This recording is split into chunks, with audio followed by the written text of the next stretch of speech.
This Torah class is brought to you by TorahAnytime.com. Okay, let me share with you a great hatava of HaKadosh Baruch Hu that we probably overlook, and it's worthwhile to pay attention to. And that is the great miracle of saliva.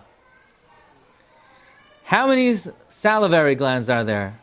There are 3 major salivary glands, and between 800 and 1,000 minor salivary glands.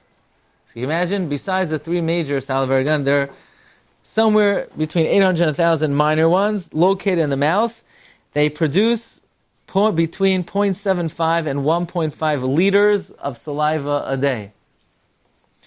Now, saliva is very beneficial in many ways. First of all, it makes the food moist, so it's easier to chew. That's one.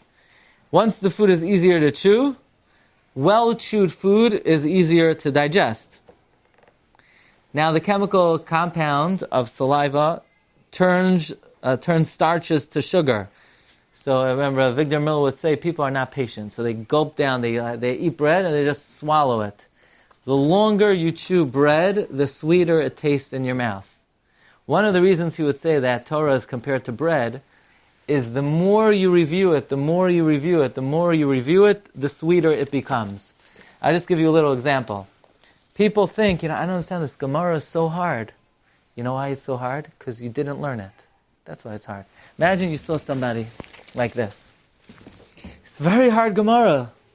You didn't open up the Gemara. What's wrong with you? Maybe try opening it up, then you'll understand. It's the same thing. Let's say a person learns a Gemara twice. He says it's hard. You know why it's hard? Because he didn't learn it. The Gemara in Eruvin says it's not considered learning until you learn it 4 times. You haven't reviewed until it's the 5th time. Imagine Reish Lakish. If Reish Lakish would come into the room right now, he in one time learning the Gemara would probably know it better than we would if we would learn it 1,000 times.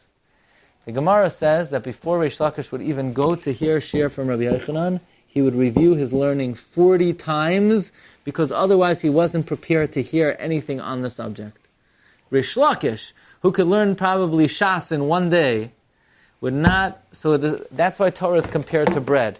Chew it again and again and again and again, it becomes sweeter. People say they don't enjoy learning.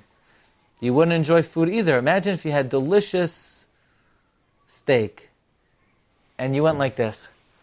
You cut it into little pieces and you put it in the back of your throat and you put some water in your mouth and you swallowed it. Yeah, it probably wouldn't taste good because you're not chewing it.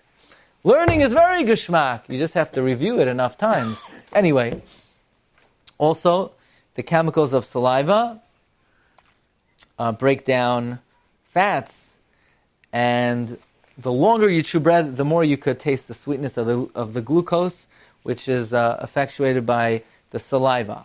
Okay, now saliva keeps the taste buds moist. If your taste buds are not moist, they don't operate well, and you don't taste well. So sometimes somebody has a medication, and the medication dries out the mouth, and if the mouth is dry, you don't taste well. So the saliva allows your taste buds to reap the maximum taste from your food.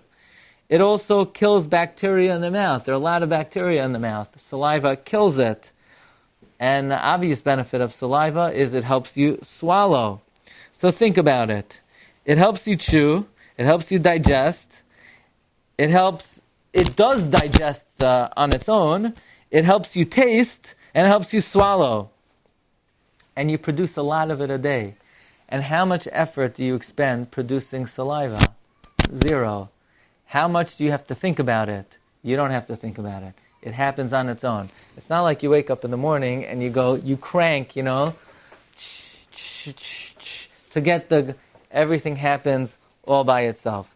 So, we thank Hashem for food, but next time you make a bracha achroina, maybe don't forget to thank Hashem for saliva.